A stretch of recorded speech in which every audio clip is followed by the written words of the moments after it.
My name is Tim. I'm an addict. Thank you for having me here.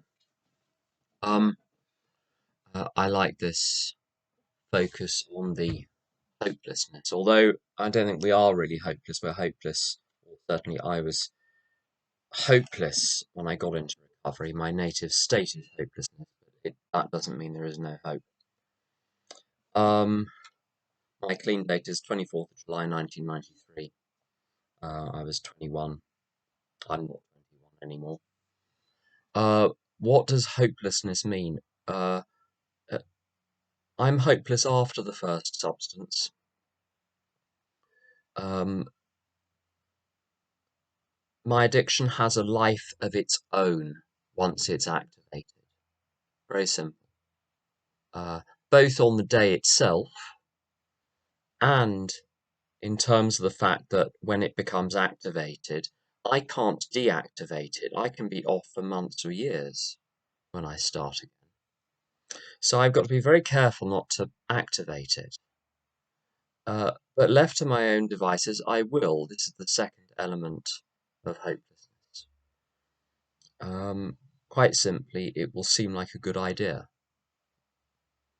And it will be accompanied by all sorts of rationalizations about just like with that alcohol warning, that the illusion is that uh, altering myself chemically over here is a disaster, but altering myself chemically over there is just fine. That'll be fine and dandy. But to me, it's all the same thing. Now, the dynamics of each substance, they operate differently. It's not to detract from that. There are some substances that agreed with me, and there are some that didn't.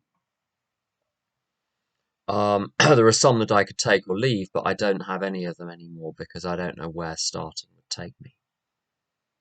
Um, but you know what? There's more to it than that for me. Uh, when the program was proposed to me in 1993, people said that I would change completely. And on one level, I didn't like this at all. Although I was very unhappy, I thought if I'm not me and I become someone else, then my problem hasn't been solved. You've just erased me and you're just going to erase me and replace me with someone else. And what's the point? I was attached to being me. There's nothing wrong with being attached to being oneself. As my ex's mother would say, it wouldn't do for us all to be the same. So there is a value, and I was in touch with the value of being who I am. But the genius of the program, I think, is that it has allowed me to change what I believe, think, and do, which in consequence radically alters my life and every aspect of it, but without changing the fundamental nature or substance of who I am. In other words, my soul, my spirit remains entirely intact. Neither of them were the problem. Um, the problem was how I was living. The problem was how I saw things. The problem was what I thought about. The problem was what I believed. Now, the thing about the substances and other behaviors which create the same effects in my brain as the substances did. Everyone's got their own list, so I have to be careful about certain other behaviors I've learned over the years because they will lead me back to the deadliest substances eventually. So uh, I can't allow anything which gives me a cheap and empty high, or a rush. Now, the thing about when I'm under the influence, uh, I'm really not myself. Who I really am is utterly suppressed. I'm reduced to the level of an animal, a talkative, manipulative animal, but an animal nonetheless. If one's dealing with addicts who are in active addiction, it can be helpful to remember this. A friend of mine, Al-Anon is also part of my history, so occasionally there's the odd insight which I think helps. A friend of mine in Al-Anon says that your little addict that you love so much and you think is so devoted to you, if they're still in their addiction, they're like a Komodo dragon. The Komodo dragon, it likes heat and it likes flies. And whilst you supply both, it will appear to like you, but it doesn't. It likes heat and flies. If you stop supplying heat and flies, it will go off you very, very quickly. There will be no loyalty there. Um, and if it gets hungry, you're lunch. So I know not to be fooled uh, anymore. And uh, the people that met me during my using were not fond of me because all they knew was the addict. The people I'd known before I became an addict, they were fond of me, and they were the ones that I hurt because they could still remember who I had been, um, and held out hope that I could once again become that person. And indeed, when I'm using, I can do a passable impression of being who I really am. But I'm really not there at all. Locked away. Deactivated whilst something else is running the show. But using all of my knowledge, experience, and history to do it. It's a nasty little thing, addiction. Um, if you go to the doctors for something, um, they'll be interested in three things: diagnosis, prognosis, and treatment plan. The diagnosis for me as an addict is very simple. Do I repeatedly get myself into trouble because of the amount that I'm using? Yes, good. Tick. Uh, does getting into trouble keep me permanently and easily away from the first whatever? No. Tick. If I tick those two boxes, I'm rewording what it talks about at the top of page 44 of the big book. If I tick those two boxes, I have it. Diagnosis positive. The prognosis is what happens to a person with that diagnosis. And what happens? First of all, it's going to get worse if it's not arrested. And it's interesting, in the big book, they use the word arrested. So stopped in its tracks, what arrested means. Not eradicated, not lifted out of me, not cut off me, not removed like a tattoo.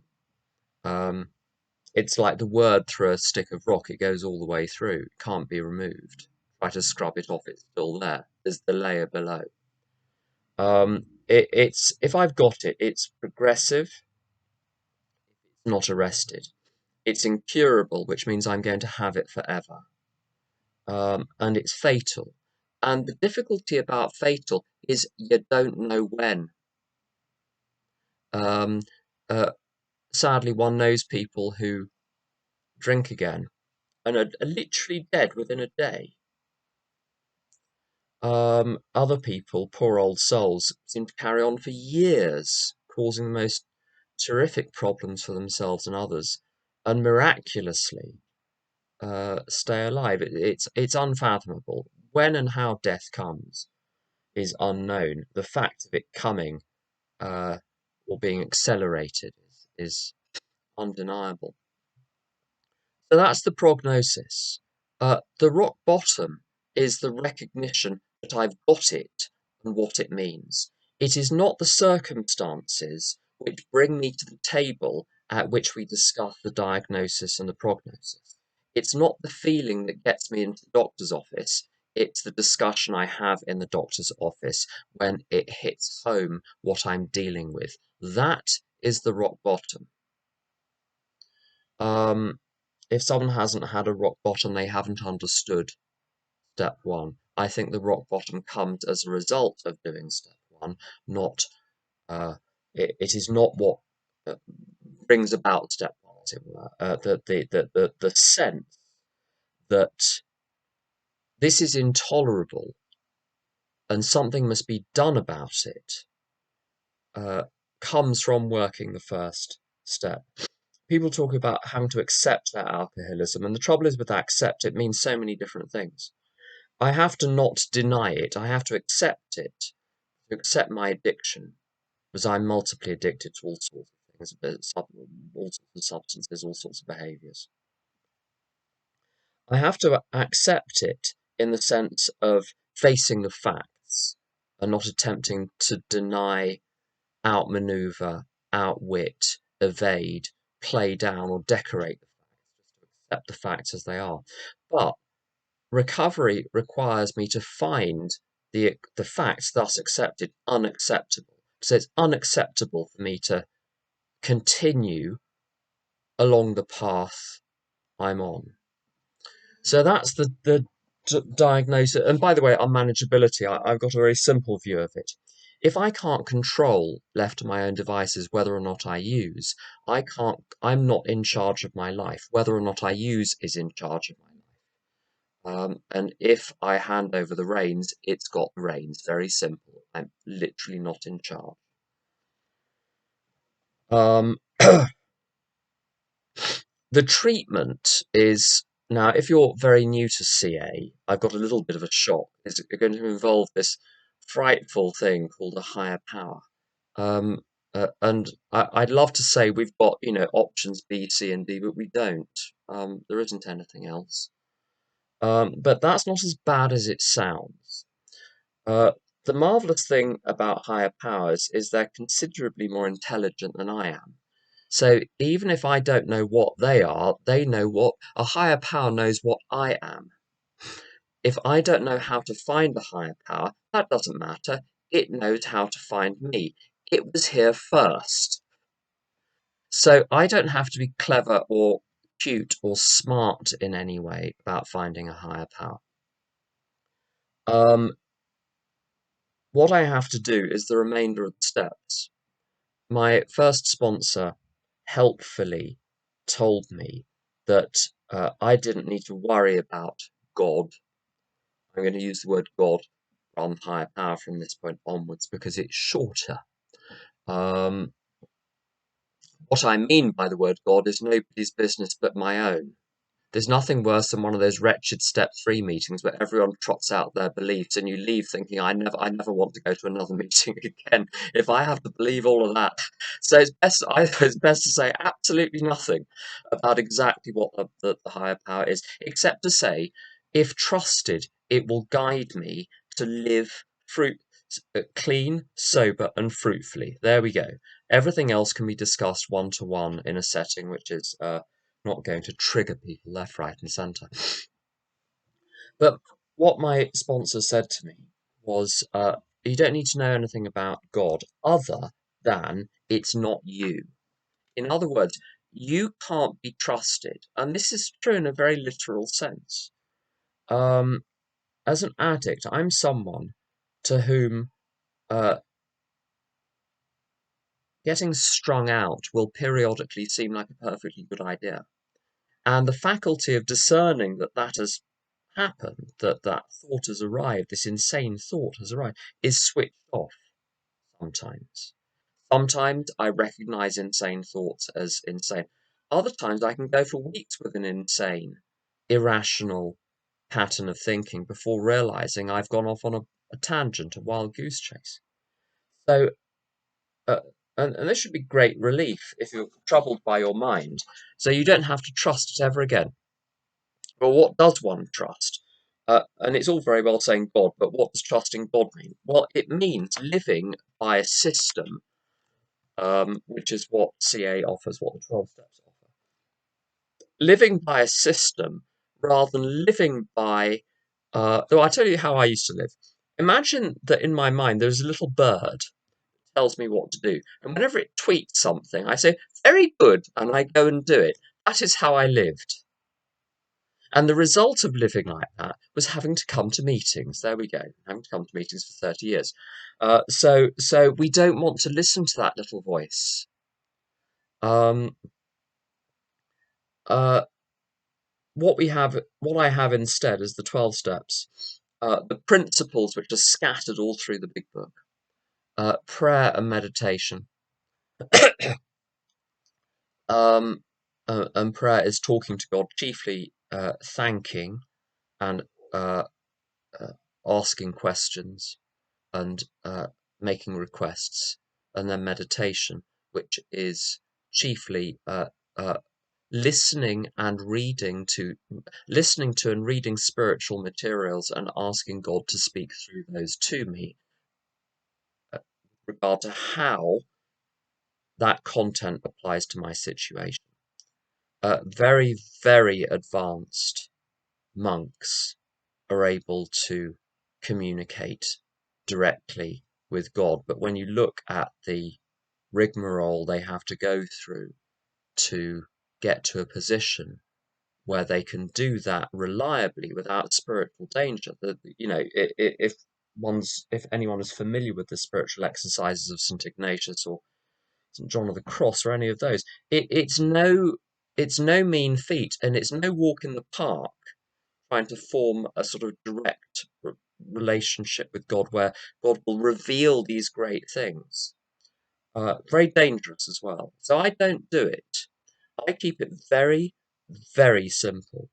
And the program is very good at this because it says if you're going to be relying on those four things, number one, the 12 steps. Number two, the principles of the program. Number three, prayer and meditation. Number four, the sensible people around you.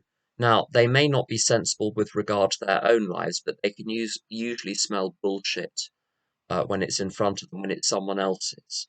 So these people needn't be perfect. They'll be able to spot when I'm full of shit, when I can't. A friend of mine said, um, many years ago, and it did rather worry me. Might need to do a little bit of muting there. It worried me. He said he didn't believe, wasn't a sponsee of mine. He was someone in recovery. He said um, he didn't believe in sponsorship anymore after I think he was sober around 20 years. Didn't believe in it because no one knows me better than myself, and a shudder went down my back. I thought the people I live with person I live with knows me better than I do. And what they certainly know better than I do is what the back of my head looks like. And so the people around me are a far greater guardrail against my own noxious thinking and behaviour than a very abstract God. uh, God is very good, but seems to work through people. I think that's a fairly safe thing to say. So, a life lived based on those four things: program, principles, prayer, people, unlocks a fifth P, the power to walk in the right direction, smart feet. If I walk in the right direction, and sometimes I mean that quite literally, when to go right will be to go to a place where bad things happen, and to go left is to go home. If I can get my feet to go in the right direction, my head will follow. Um, they say, there's a traditional religious community where they talk about the man being the head of the household, but the wife being the neck, and that the neck determines which direction the head is pointed. Um, he's not in charge. And it's like that in AA. If I get my feet pointed in the right direction and walking in the right direction, um, my head, which appears to be the head of my household, the household of me, is no longer really in charge. Something else is in charge. Whatever guides the right action is in charge. That's what turning my will and life over to God means. It means taking the indicated action, regardless of what I think or feel about the indicated action. Um, uh, I mentioned this before. A couple of people who are on this meeting will be bored by me saying this. Um, but a friend of mine went to a job interview where they asked that wretched question, "Where do you see yourself in 5 years?" And the uh, answer, if I were to give it for myself, is I try not to see myself at all. And my horizon is literally only today. When I look at my life now, I'm perfectly happy with it. And there is no element of it which I've consciously, deliberately planned. Certainly, if you'd taken me back 5 years, 20 years, 30 years, I couldn't have planned any of it. So what would the good have planning? What would the good, what good would it have done to have planned 20 or 30 years, to have envisioned what I'm supposed to do? The program is very simple. It says, do the indicated actions today, and everything will work itself out.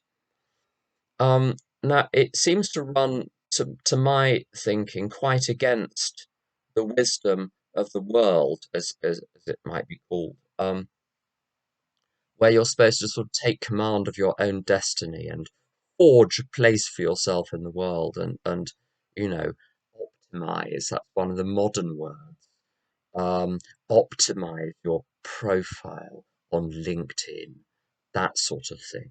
Pay someone to soup up your CV, as they call it. I don't bother with anything. I do what is in front of me to do. If I run out of things to do, if I run out of obligations, I'll say to God, give me more obligations. And I tell you, in 30 years, I've never run out of obligations. So it appears to me, what is God's will? What's in front of me? If it needs doing, do it. That's God's will. It's not at the level of how to structure my life or where I see myself in 20 years' time, or how I would like others to see me, or what position I should hold in society or my community, or what I should achieve, or what qualifications I should have, or what job I should have, or who I should be married to, or any. I don't need to plan any of those things. A planning mind doesn't trust God. Now, I need to do practical things. Sometimes God says, "Thank you for trusting me. Now, here's something you need to do a little bit of scheduling. Um, Make a little list of things to do and put them in the right order and do them." But that's what we call, through the concept, delegated authority. I don't have ultimate authority there. I'm given things to do. Um, and the over the last few years, my other half and I have spent an awful lot of time looking after my elderly mother. Um, and I thought to myself, I weighed up in my mind everything I've done in my so-called work life over the last 30 odd years since I've been sober, and the very simple, ordinary help and companionship that my other half and I have given to my mother over particularly the last 7 or 8 years. And my entire work life, I think, weighs nothing on the pair of scales. And taking my mother out for lunch on a Sunday weighs an infinite amount. The world's notions of what matters, I think, are quite wrong and very modern. The sort of the materialism, the individualism, the hedonism are very modern concepts, and not all the data are in, but it doesn't seem to be working out very well from my perspective. But more eternal values of being part of something and looking at what I can contribute to it rather than what I'm getting out of it. Giving, not getting, is the guiding principle. I talked about one of the P's that I trust is the principle. And that's the chief principle. Rather than considering myself a victim of a wicked world, to say, I'm responsible for my experience in the world, and while I'm here, I might as well put myself to work. So, God, what do you want me to do today? And I just get on with it. That's all I have. Thank you for listening.